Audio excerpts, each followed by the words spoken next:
Alright guys and girls, this is Jerningham here. You can see Latvia, Lithuania, Kaliningrad near Poland. You got the other places there. Wark Gap, Belarus, Russia. So they're talking about this here and that there. Sweden and Finland probably. I'm not too sure. I'm going to be drinking one of these cans, as you can see. I'm going to turn the light on for a minute. There you go. It's kind of a different can, as you can see for yourself.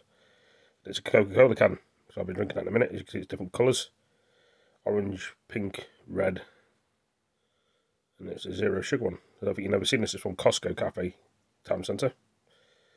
Anyway, let's get into this video, guys and girls, and ladies and gentlemen. From the beginning, and see what they say.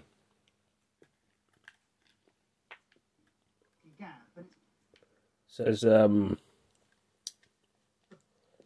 why is Kaliningrad war in Ukraine or something? I don't know. You'll see what he says.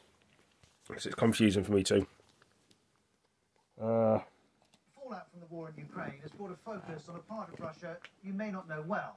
It's called Kaliningrad. It has a population of 1 million, and it sits between Lithuania, Poland, and the Baltic Sea. And while it's separate from the rest of Russia, it's strategically important. The military presence is huge. It's pretty much one big military base. Russia's Baltic Fleet is there, so are tens of thousands of Russian troops. And now it's the latest pressure point between Russia and the West. No blockade of Kaliningrad is taking place. Oh. It is simply that since last weekend, sanctions have come into force on some of the goods included in the so-called sanctions package. The EU introduced a raft of sanctions after Russia's invasion of Ukraine, and Lithuania finds itself at the front line of imposing them. Yep. It's brought in a ban on some goods being transported by rail between Kaliningrad and the rest of Russia. And this warning Quite is nice. Over this. Russia will certainly respond to such hostile actions. Their consequences will have a serious negative impact on the population of Lithuania.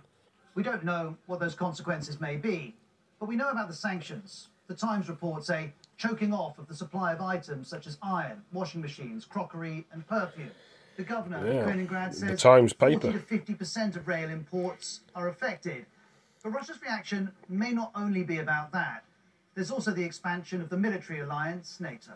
I am sure that they are scared because of Swedish and Finnish membership in NATO, because the Baltic Sea will be more or less surrounded by peaceful NATO countries. Kaliningrad borders 2 NATO members, Lithuania and Germany. Poland. There, Norway. Also nearby are Latvia, Estonia, Germany and Denmark. And now, in response to the invasion of Ukraine, Denmark. Sweden and Finland have applied to join too. Amongst all of these countries is Kaliningrad and the Russian military. And as tensions rise, there's a tension on the border between Lithuania and Poland. It's known as the Suwalki Gap, and it separates Kaliningrad from Russia's ally, Belarus. Politico has called it the most dangerous place on earth. Now, I may be overstating things, but the broader point still stands. Russia has already invaded one sovereign nation, and one former Russian prime minister and now Putin critic says if Ukraine falls, the Baltic states will be next. And here's the journalist Leonid Ragozin again. In theory, Russia, if it goes to war with the entire bloc of Western countries, it could be targeting this particular area. Now, we don't know Russia's intentions, but any attack on Lithuania brings with it high stakes, as BBC Russian explains.